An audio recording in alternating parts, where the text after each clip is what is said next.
ਉਹਨਾਂ ਦਾ ਸਵਾਗਤ ਵੀ ਕਰਨਗੇ, ਉਹਨਾਂ ਦਾ ਸਨਮਾਨ ਵੀ ਕਰਨਗੇ, ਉਹਨਾਂ ਦਾ ਅਭਿਨੰਦਨ ਵੀ ਕਰਨਗੇ। ਇੱਕ ਵਾਰ ਖੜੇ ਹੋ ਕੇ ਜ਼ੋਰਦਾਰ ਜੈਕਾਰਿਆਂ ਨਾਲ ਅਸੀਂ ਪੀਐਮ ਸਾਹਿਬ ਨੂੰ ਪੰਜਾਬ ਦੀ ਕਿਸਾਨੀ ਦਾ ਪ੍ਰਤੀਕ ਹਲ ਦੇ ਕੇ ਨਰਿੰਦਰ ਭਾਈ ਮੋਦੀ ਜ਼ਿੰਦਾਬਾਦ ਜ਼ਿੰਦਾਬਾਦ ਜ਼ਿੰਦਾਬਾਦ ਮੋਦੀ ਮੋਦੀ ਮੋਦੀ ਮੋਦੀ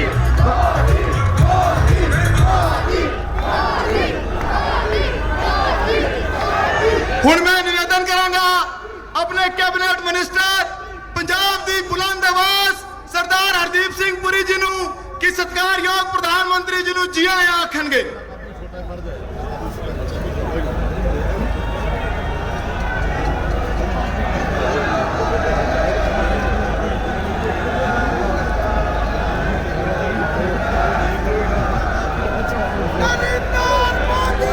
मेरे नाल आवाज उठाओ कि जड़ा बॉर्डर है सीमा 30 किलोमीटर दूर उत्थे तक पहुंचे तो उत्थे पार पहुंचे।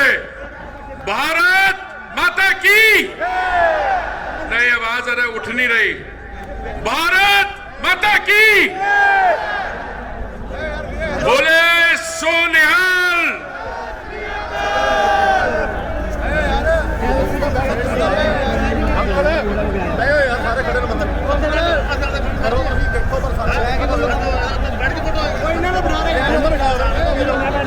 परम सत्कारयोग आदरणीय प्रधानमंत्री जी, मंच से विराजमान बाकी सारे मानयोग सज्जन ते साथी, प्रधानमंत्री जी की गल सुनने आए पंजाब के भाई ते महिला शक्ति, आप सारे का स्वागत है।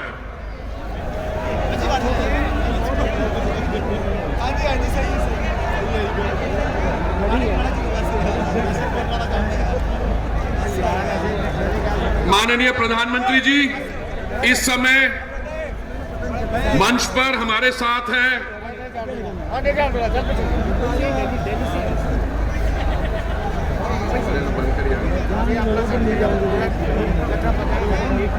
सत्कारयोग प्रधानमंत्री जी, इस वक्त मंच से साढ़े नाल हैं साई राम जी। उन्हां दी उम्र हैगी 100 वर्ष। जदों मेरी उम्र 5 साल दी सीगी ते साई राम जी उस वक्त MLA सीगे। मैं चाहांगा साई राम जी जरा अगे आन ते सुधा पता लगेगा।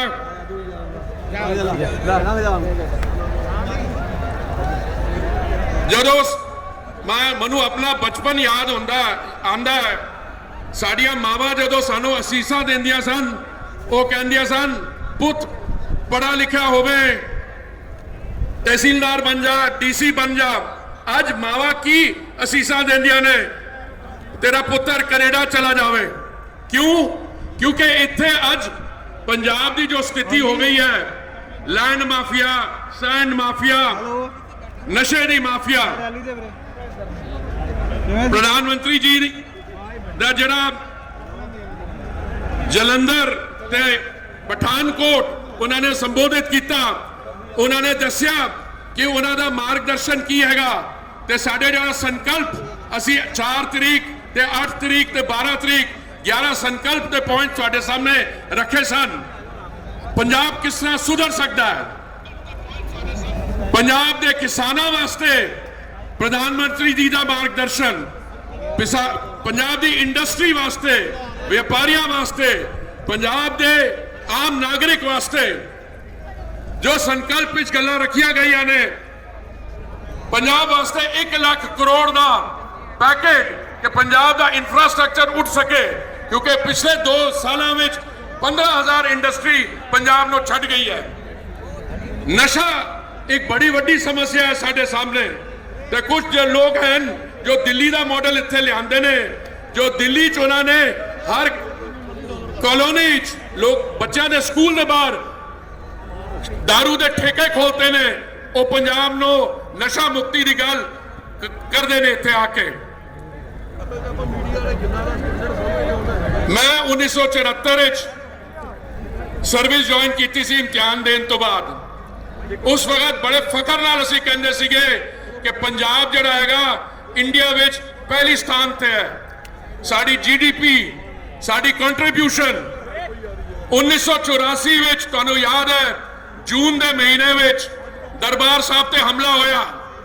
ਤੁਹਾਨੂੰ ਯਾਦ ਹੈ ਕਿਸਨੇ ਹਮਲਾ ਕਰਵਾਇਆ ਸੀ ਦਰਬਾਰ ਸਾਹਿਬ ਤੇ? ਯਾਦ ਹੈ? ਇੰਦਰਾ ਗਾਂਧੀ ਨੇ। ਫਿਰ ਅਕਤੂਬਰ ਦੇ ਅਖੀਰ ਵਿੱਚ ਤੇ ਨਵੰਬਰ ਵਿੱਚ ਦਿੱਲੀ ਵਿੱਚ ਦੰਗੇ ਹੋਏ ਸੀਗੇ। ਉਹ ਸ਼ਬਦ ਦੰਗਾ ਸ਼ਾਇਦ ਠੀਕ ਨਹੀਂ ਹੈ, ਦੰਗੇ ਦਾ ਮਤਲਬ ਹੈ ਦੋ ਸਾਈਡਸ। ਇਹ ਤੇ ਸਰੇਆਮ ਕਤਲੇਆਮ ਸੀਗਾ 1984 ਚ। ਉਹਦੇ ਬਾਅਦ ਜੋ ਪੰਜਾਬ ਦੀ ਹੁਕੂਮਤ ਰਹੀ ਹੈ ਉਹਨਾਂ ਨੇ ਪੰਜਾਬ ਦਾ ਨਹੀਂ ਸੋਚਿਆ, ਪਰ ਭਾਰਤੀ ਜਨਤਾ ਪਾਰਟੀ ਦਾ ਹਮੇਸ਼ਾ ਜੋ ਵੀ ਨੀਤੀ ਇੱਥੇ ਰਹੀ ਹੈ ਪੰਜਾਬ ਤੇ ਦੇਸ਼ ਦੇ ਹਿੱਤ ਵਿੱਚ। ਪ੍ਰਧਾਨ ਮੰਤਰੀ ਜੀ ਨੇ ਸਾਨੂੰ ਜਾਣਕਾਰੀ ਦਿੱਤੀ ਕਿ 1947 ਚ ਜਦੋਂ ਬਟਵਾਰਾ ਹੋਇਆ ਤੇ ਜਦੋਂ ਕਾਂਗਰਸ ਦੀ ਹਕੂਮਤ ਸੀਗੀ ਉਸ ਵਕਤ ਵੀ ਜਿਹੜੇ ਨਕਸ਼ਾ ਬਣਾਉਂਦੇ ਨੇ ਉਹਨਾਂ ਨੇ ਗੁਰੂ ਮਹਾਰਾਜ ਦੇ ਕੁਝ ਸਾਡੇ ਗੁਰਦੁਆਰਾ ਸਾਹਿਬ 4-5 ਕਿਲੋਮੀਟਰ ਉਸ ਤਰਫ ਤੇ ਇਸ ਤਰਫ ਸਾਨੂੰ ਬੜੇ ਮੌਕੇ ਮਿਲੇ ਨੇ ਇਸ ਚੀਜ਼ ਨੂੰ ਸੁਧਾਰਨੇ ਦਾ, ਪਰ ਕਿਉਂਕਿ ਕਾਂਗਰਸ ਦੀ ਹੁਕੂਮਤ ਰਹੀ ਹੈ 1965 ਵਿੱਚ ਸਾਡੇ ਵੀਰ ਜਵਾਨ ਲਾਹੌਰ ਤੱਕ ਪਹੁੰਚਣ ਵਾਲੇ ਸੀਗੇ ਪਰ ਉਹਨਾਂ ਨੂੰ ਰੋਕ ਦਿੱਤਾ ਗਿਆ। ਉਹਨਾਂ ਨੇ 1971 ਦੀ ਲੜਾਈ ਦੇ ਬਾਅਦ ਜਦੋਂ 80-90 ਲੱਖ ਪਾਕਿਸਤਾਨ ਦੇ ਪ੍ਰਿਜ਼ਨਰਸ ਆਫ ਵਾਰ ਸੀਗੇ ਸਾਡੇ ਕੋਲ, ਉਸ ਵਕਤ ਵੀ ਇਹ ਮਾਮਲਾ ਹੱਲ ਹੋ ਸਕਦਾ ਸੀਗਾ, ਪਰ ਨਹੀਂ। मोदी जी की सरकार ने महामारी के दौरान की किया। एक कांग्रेस के युवा नेता ने वो पूछा करते ने मोदी जी हमारे बच्चों की सरकार, हमारे बच्चों की वैक्सीन कहाँ है? उस वक्त मेरे जो कार्यकर्ता कहते सी राजस्थान तुहाडी सरकार है उत्थे तुसीं कूड़े सत्ते ते पंजाब ही तुहाडी सरकार मुनाफाखोरी कर रही है। ये वही प्रधानमंत्री ने जी जिन्हां ने महामारी के दौरान 80 करोड़ तो ज्यादा साढ़े भैनों के भरावां नूं दिन का 3 समय का खाना पहुंचवाया। ये वही प्रधानमंत्री जी ने जिन्हां ने 170 करोड़ वैक्सीन की डोजेज मुफ्त वंडिया। ते अज मैं समझना सुरक्षा वास्ते, पंजाब के सुधार वास्ते, पंजाब नूं नशा मुक्त करवाने वास्ते ते पंजाब नूं दोबारा आर्थिक व्यवस्था ठीक ते रस्ते दे पाने वास्ते तुहाडे सामने एक बड़ा शानदार मौका हैगा। 20 तरीक नूं वोट पाके अगले 5 साल वास्ते पंजाब नूं सुधारो। मोदी जी ने जो सिखां वास्ते कीता है, पंजाब वास्ते कीता है, इन्हां दा शुरू तो लगन रहे पंजाब नाल। इत्थे प्रभारी सीगे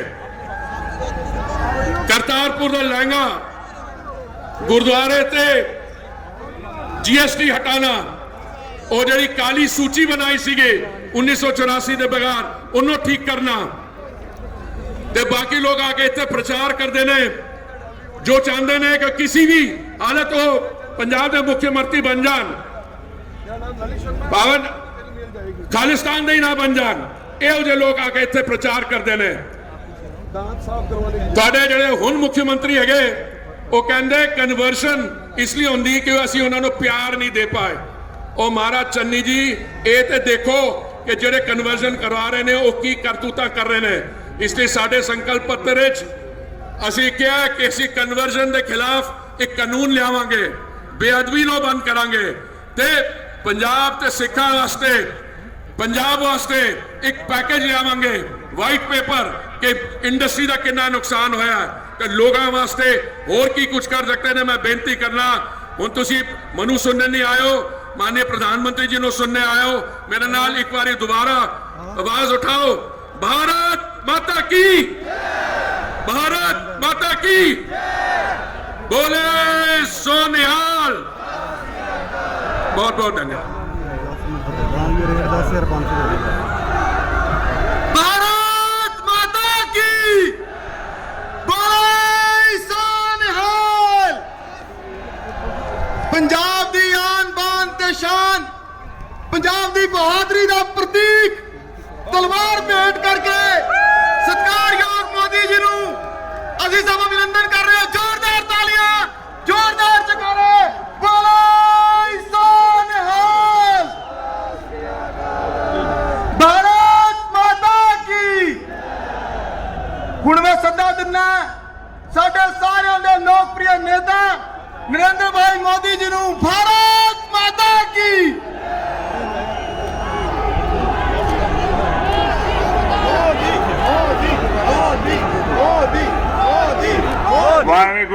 का खालसा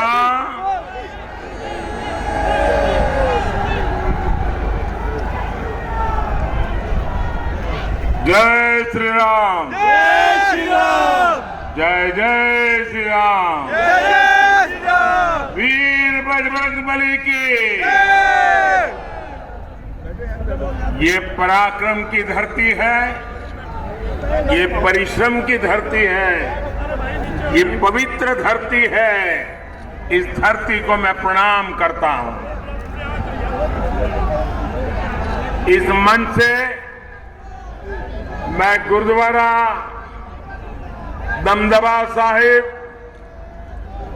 तख्त आनंदपुर साहब और गुरुद्वारा तीरथ साहब को हृदय से प्रणाम करता हूं।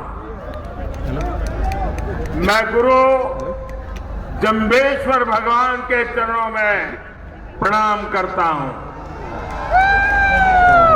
भगवान जंबेश्वर की प्रेरणा से हमारा बिश्नोई समाज आज भी पूरी दुनिया में जीव प्रेम और पर्यावरण का सबसे जागरूक सिपाही माना जाता है।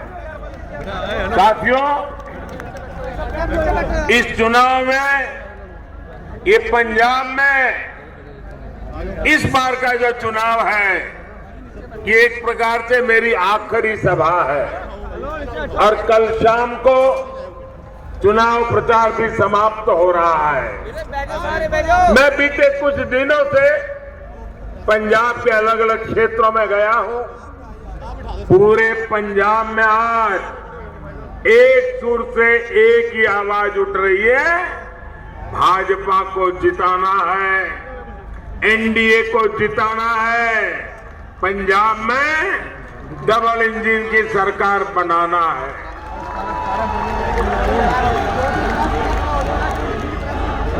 डबल इंजन की सरकार का मतलब क्या? पंजाब का इस दशक में सबसे तेज विकास। डबल इंजन की सरकार का मतलब पंजाब से रेत माफिया, ड्रग माफिया, इनकी विदाई। डबल इंजन की सरकार का मतलब है पंजाब की औद्योगिक इकाइयों में नई ऊर्जा भरना।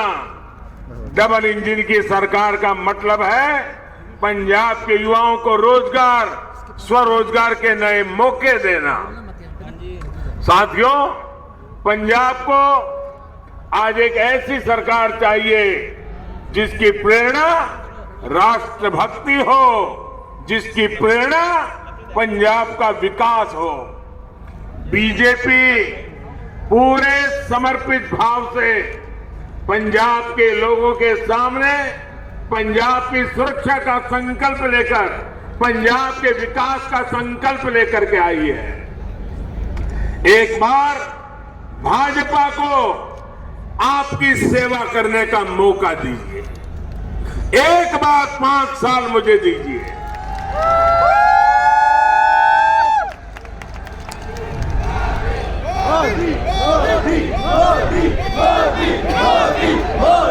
और फिर देखिएगा डबल इंजन की सरकार कैसे पंजाब को तेज गति से आगे बढ़ाती है।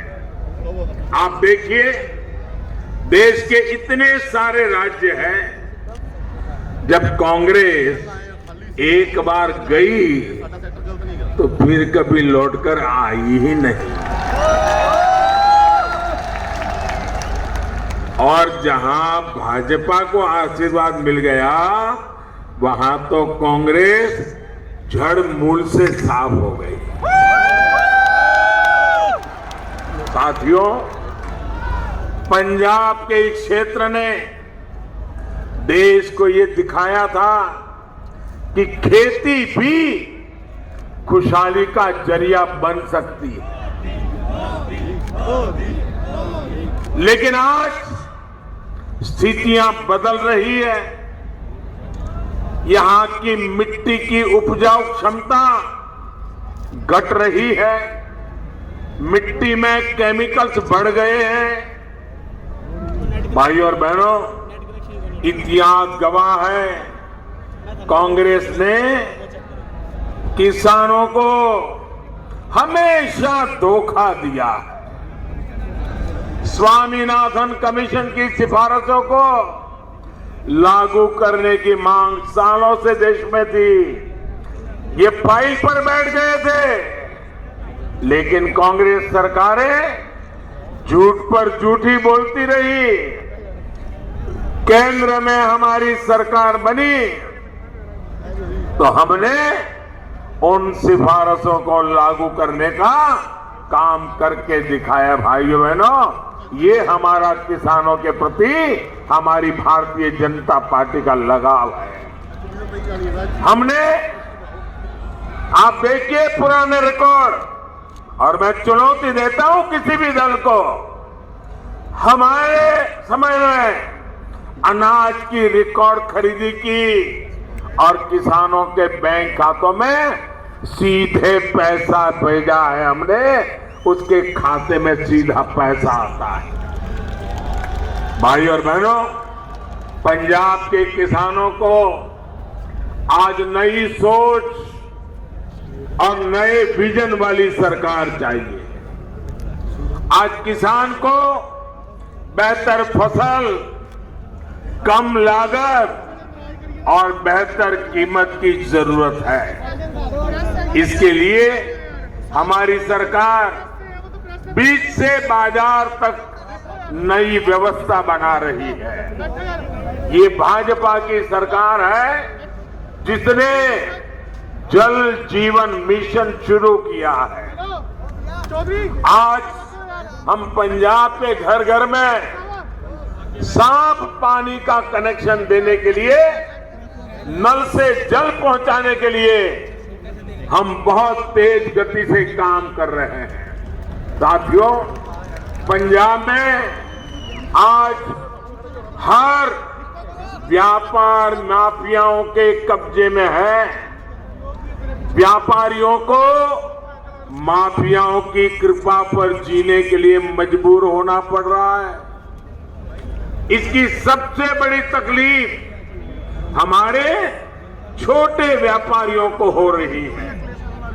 राज्य में असुरक्षा बढ़ती है, गलत नीतियां होती हैं, तो हमारा व्यापारी इसका नुकसान उठाता है। आज आप देखिए, इतनी संभावनाओं से भरा पूरा पंजाब, लेकिन इंडस्ट्री यहां से छोड़ करके भाग रही है।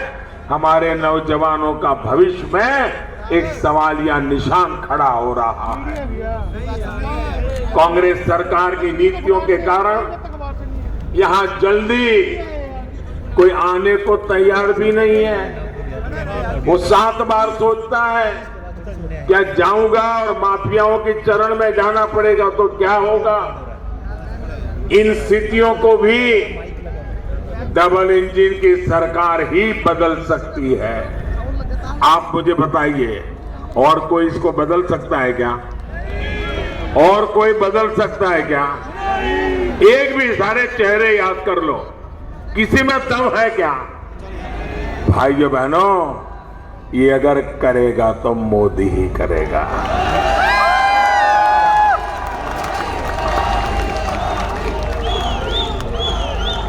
हमने अपने घोषणा पत्र में अनेक संकल्प लिए हैं। पंजाब में बेहतर इंफ्रास्ट्रक्चर होगा,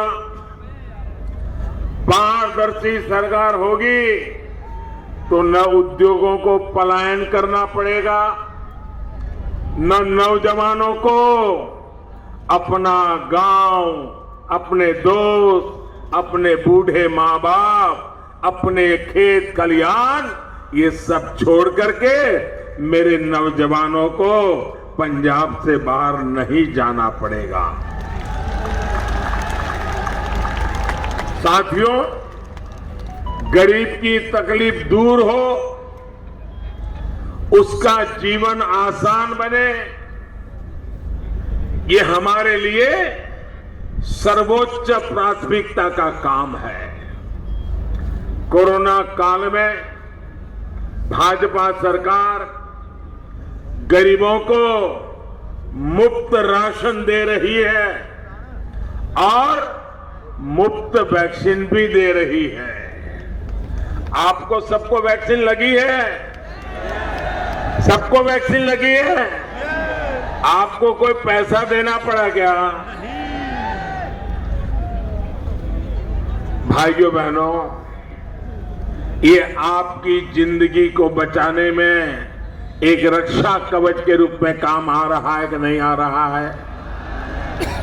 आपके जीवन को बचाने के लिए भारत सरकार पूरी रात दिन काम कर रही है कि नहीं कर रही है?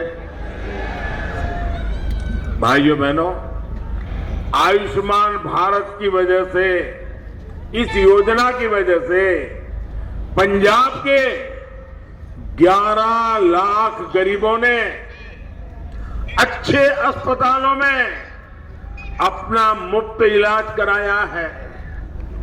ये हमारी योजना ऐसी है कि अगर आयुष्मान भारत का आपके पास कार्ड है, इस देश के 50 करोड़ लोगों को इसका लाभ मिल रहा है। 50 करोड़, दुनिया के देशों की आबादी से भी ज्यादा लोगों को। और इसकी विशेषता यह है कि आप अगर मुंबई गए हैं, बीमार हो गए, अहमदाबाद गए हैं, बीमार हो गए,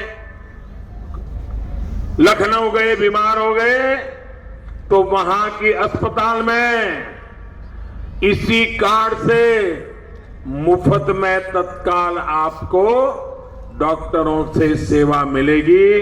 आपकी ऑपरेशन की जरूरत पड़ गई तो वो भी कर दिया जाएगा। यानी पंजाब का नागरिक हिंदुस्तान में कहीं पर भी जाएगा तो उसको ये सुविधा है। लेकिन मैं एक और दुख की बात बताता हूं।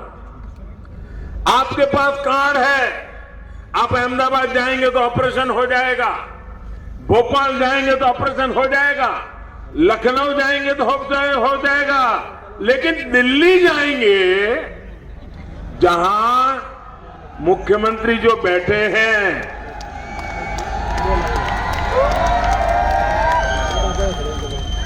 दिल्ली में जहां दिल्ली सरकार की अस्पतालें हैं, वहां पर आपको मना कर देंगे। क्यों? क्योंकि इस योजना के साथ वो जुड़ने के लिए तैयार नहीं है। 300 से ज्यादा जन औषधि केंद्र चल रहे हैं और वहां पर जो बाजार में महंगी दवाई मिलती है, वैसी ही दवाई में कोई समझौता नहीं, कोई कॉम्प्रोमाइज नहीं, उसकी क्वालिटी में कोई कॉम्प्रोमाइज नहीं। लेकिन हमने जो जन औषधि केंद्र खोले हैं, जो बाजार में दवाई 100 रुपये में मिलती है, वही दवाई यहां 10 रुपये 20 रुपये में मिल जाती है। भाइयों, ये काम हमने किया। हम कैसे मदद कर रहे हैं देखिए आप। अगर किसी के परिवार में बुजुर्ग मां बाप है, डायबिटीज हो गया, रोज उनको गोलियां लेनी पड़ रही है, इंजेक्शन लेना पड़ रहा है, अगर ये दवाइयां घर में ला दी, महीने का 2-2.5 हजार का खर्चा तो होता ही होता है। मध्यम वर्ग के परिवार पर 2-2.5 हजार का दवाई का बोझ लग जाता है।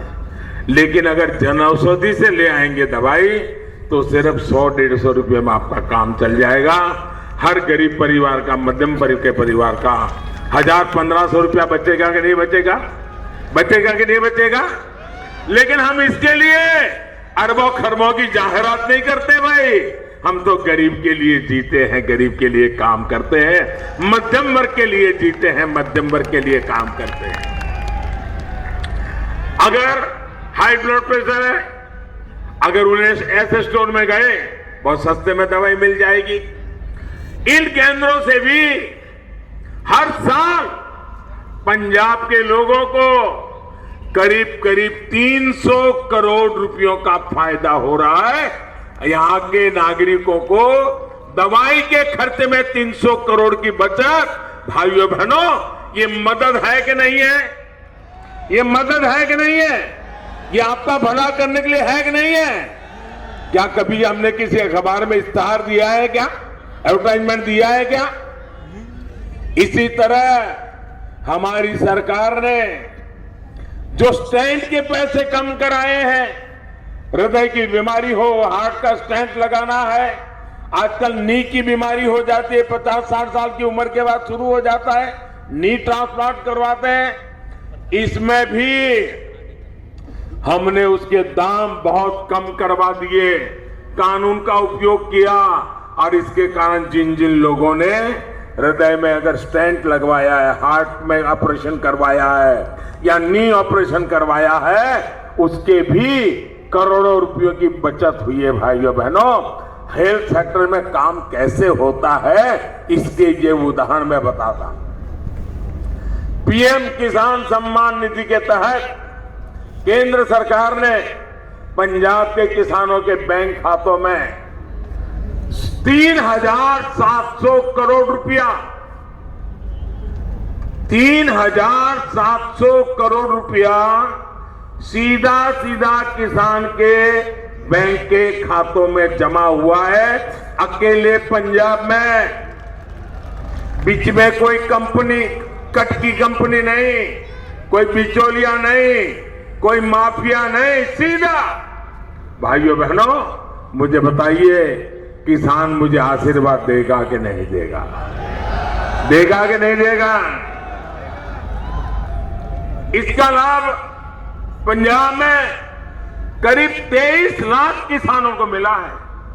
23 लाख किसानों को केंद्र सरकार की प्रधानमंत्री आवास योजनाओं के तहत पंजाब में 75,000 से अधिक घर बनाए जा रहे हैं और एक एक घर बनाने के लिए लाख सवा लाख रुपया उनके खाते में भारत सरकार जमा करवाती है ताकि वो पक्के घर में जिंदगी गुजारना शुरू करे। भाई, गरीबों को पक्के घर के लिए अकेले पंजाब को 2,000 करोड़ रुपए से के भी अधिक की राशि दी गई है।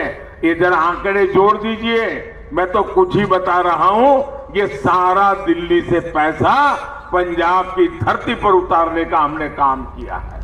साथियों, उजाला स्कीम के तहत हमने बिजली बिल कम हो,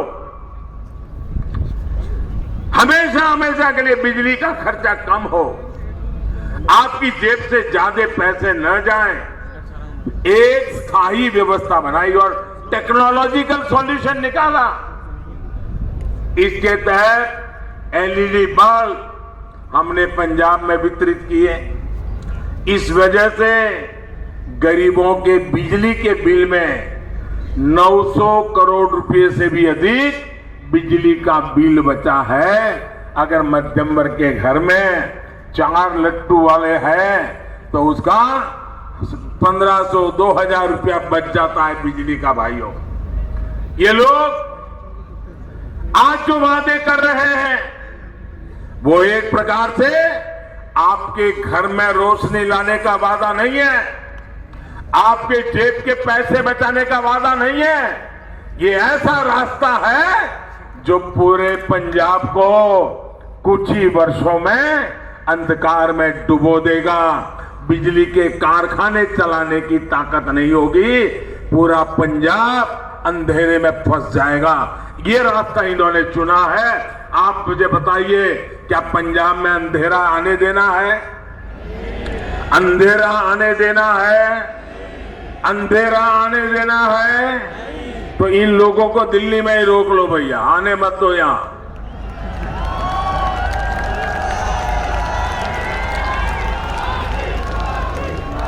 हम इस बात की व्यवस्था भी कर रहे हैं कि ना सिर्फ बिजली का बिल कम हो, बल्कि बिजली कारखाने भी अच्छे ढंग से चले और जरूरत के हिसाब से नए कारखाने भी लगे। साथियों, 84 के दंगों के समय जब कांग्रेस के नेता नौसंवार चल रहा था और कांग्रेस के नेता क्या कर रहे थे, हुक्म कहां से आ रहे थे, ये आपसे ज्यादा और कौन जानता है भाइयों। तो ये बीजेपी के नेता, हमारे कार्यकर्ता, हमारे सिख भाई परिवारों को बचाने के लिए, मैं उस समय गुजरात में था, एक भी परिवार को तकलीफ नहीं होने दी, एक भी परिवार को शान से जीते हैं भाइयों। हर सुख दुख में हम पंजाब के लोगों के साथ डटकर खड़े रहे हैं। साथियों, कांग्रेस हमेशा से एक क्षेत्र के लोगों को दूसरे से लड़ाती रहती है ताकि उनकी गाड़ी चल जाए। ये कांग्रेस के जो मुख्यमंत्री ने जो कल बयान दिया है और जिस पर ये दिल्ली का परिवार है उनका मालिक, वो बगल में खड़े रह करके तालियां बजा रहा था, बताइए। और ये पूरे देश ने देखा है। अपने इन बयानों से ये लोग किसका अपमान कर रहे हैं? यहां का कोई ऐसा गांव नहीं होगा, कोई ऐसा गांव नहीं होगा जहां हमारे उत्तर प्रदेश के भाई बहन या हमारे के बिहार के भाई बहन यहां पर मेहनत ना करते हो, ऐसा कोई गांव नहीं होगा भाइयों।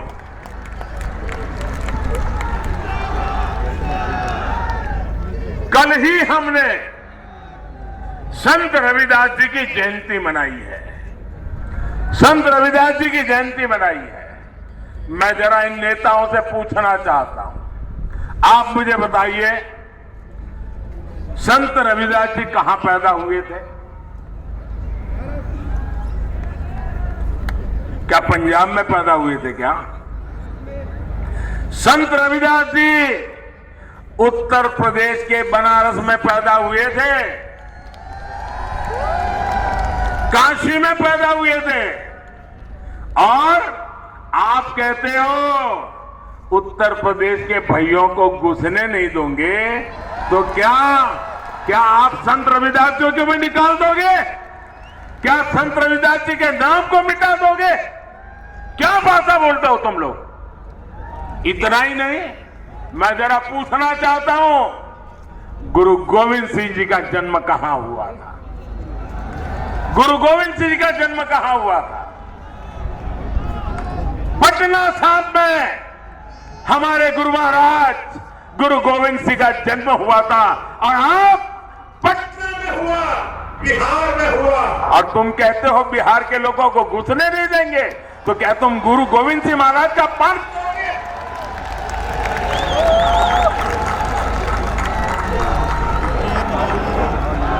आप गुरु गोविंद सिंह जी का पान करोगे क्या?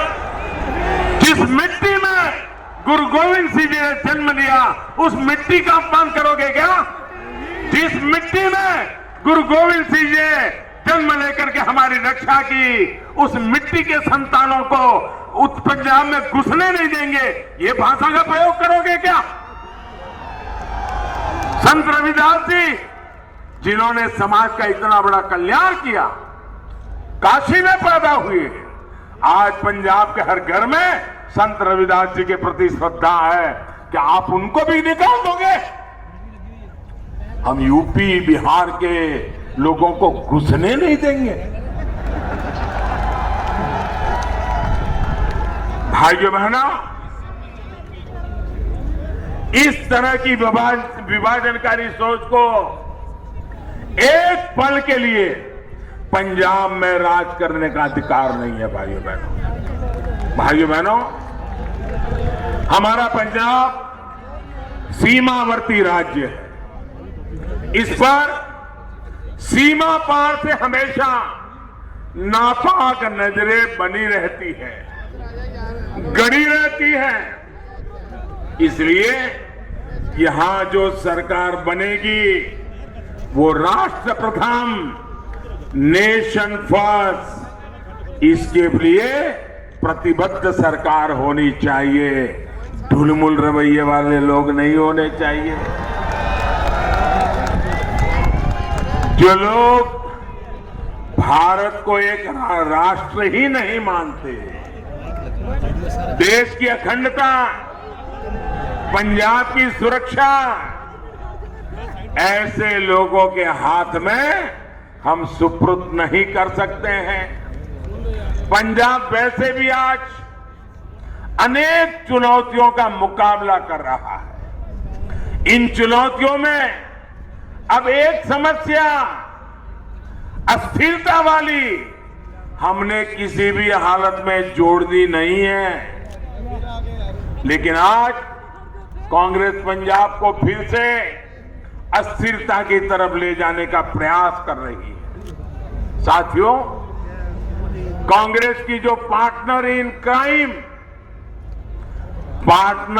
क्राइम एक नई पार्टियां आई हैं,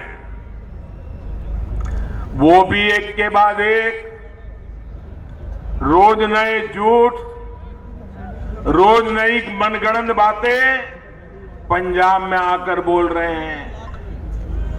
वो लोग जिनकी दिल्ली में सरकार है, आप अगर इनकी सरकार को देखेंगे तो पता चल जाएगा कि ये लोग सिखों को, पंजाबियों को डगर डगर पर कितना अपमानित करते हैं। दिल्ली जाओगे तो पता चलेगा।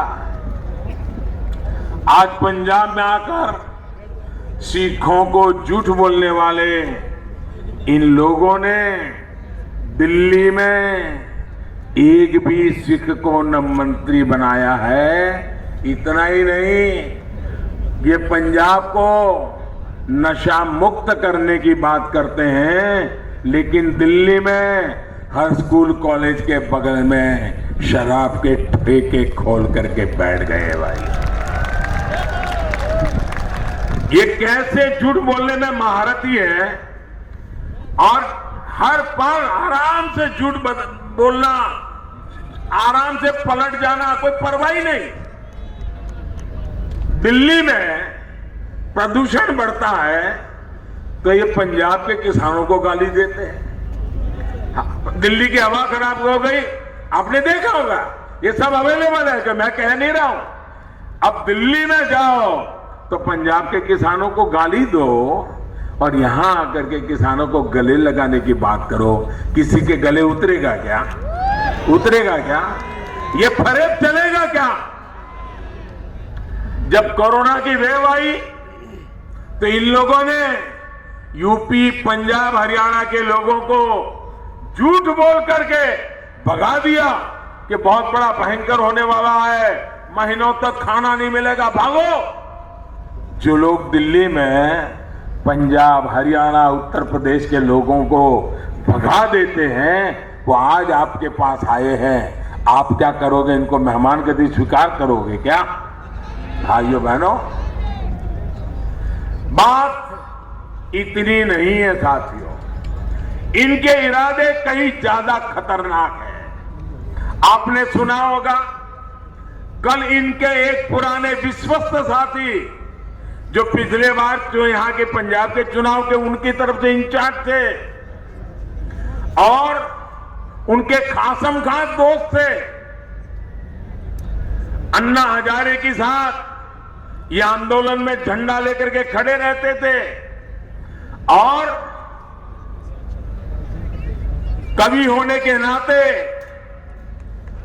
चिंतक होने के नाते देश भर में उनके कवि सम्मेलनों को सुनने के लिए देश की युवा पीढ़ी घंटों तक इंतजार करती है। ऐसा मां सरस्वती की पूजा में लगा हुआ इंसान कल उसने कह दिया, जब दर्द काफी हुआ होगा तब उसने मुंह खोला होगा।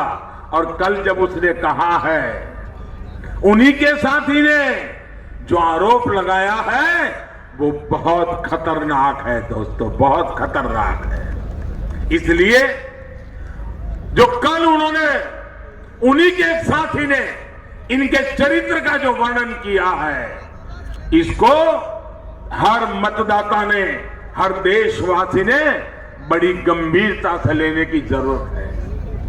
पंजाब के मेरे भाइयों और बहनों, ये लोग पंजाब को तोड़ने का सपना पाले हुए हैं। ये लोग सत्ता के लिए अलगाववादियों से भी हाथ मिलाने को तैयार है। सत्ता पाने के लिए इन लोगों को अगर देश भी तोड़ना पड़े तो ये उसके लिए भी तैयार है। इनका एजेंडा और देश के दुश्मनों का एजेंडा, पाकिस्तान का एजेंडा अलग है ही नहीं। इसलिए ही ये सर्जिकल स्ट्राइक पर पाकिस्तान के सूर में सूर मिलाते हैं। इसलिए ही ये पंजाब में ड्रग्स के नेटवर्क को बढ़ाना चाहते हैं।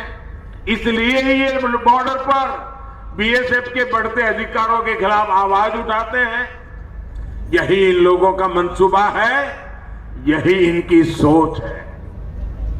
लेकिन साथियों, अराजकता और अलगाव के नशे में डूबे इन लोगों को पता नहीं है ये मेरा पंजाब है क्या।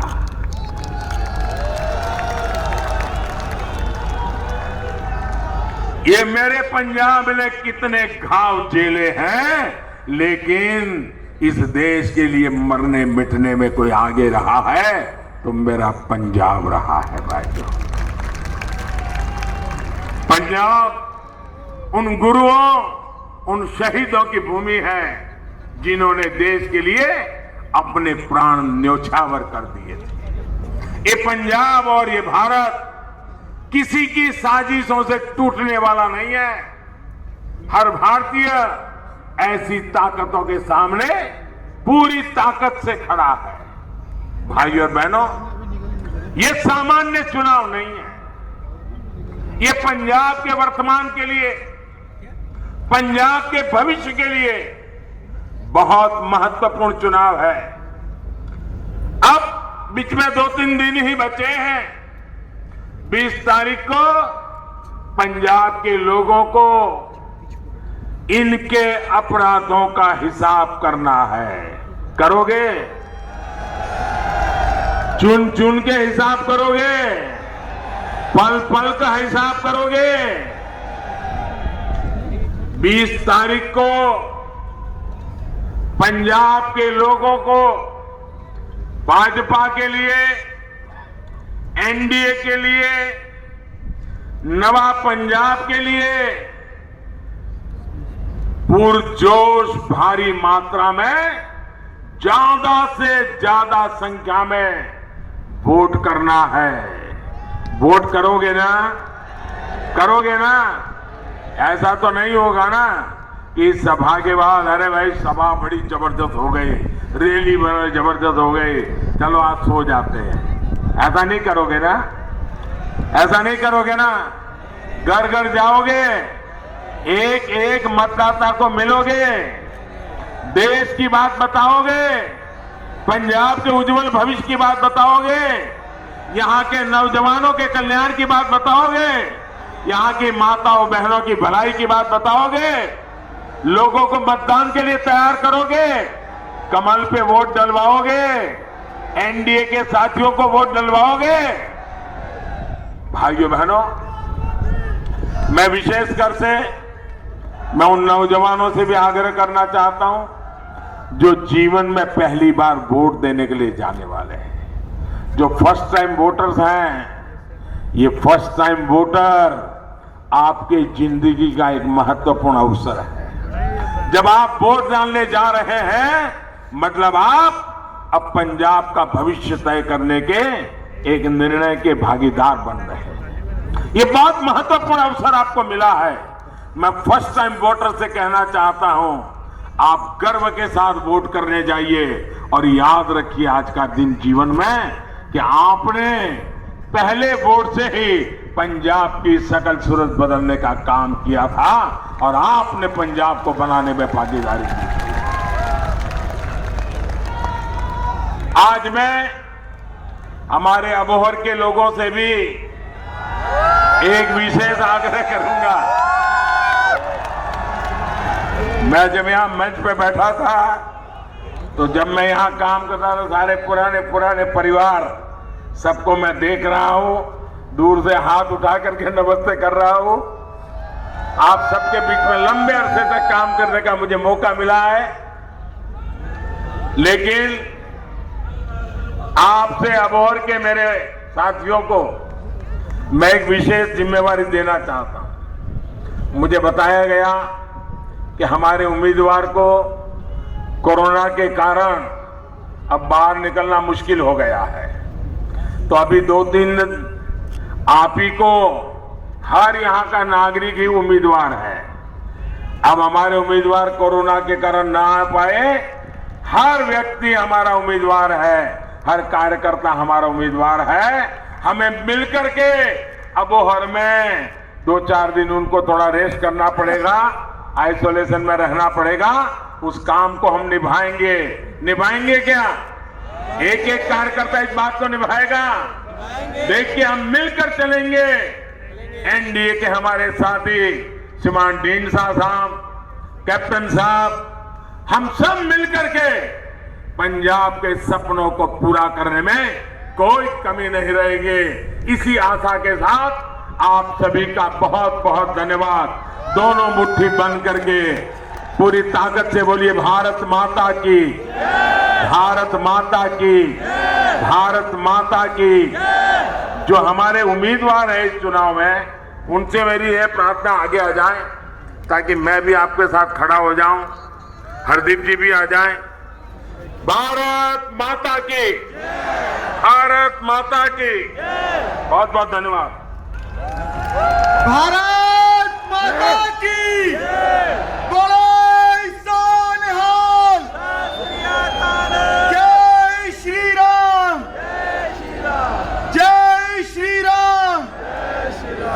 नरेंद्र भाई मोदी जिंदाबाद।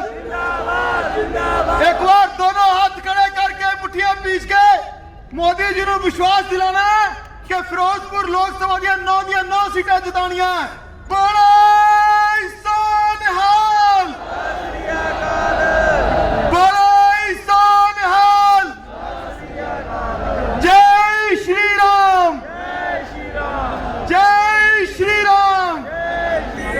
जयकारा वीर बजरंगी, जयकारा वीर बजरंगी। भारत माता की, भारत माता की। वंदे वंदे मातरम, मातरम वंदे। भारत माता की, भारत माता की। सारे ये बोर वासियों का, फिरोजपुर वासियों का बहुत बहुत धन्यवाद।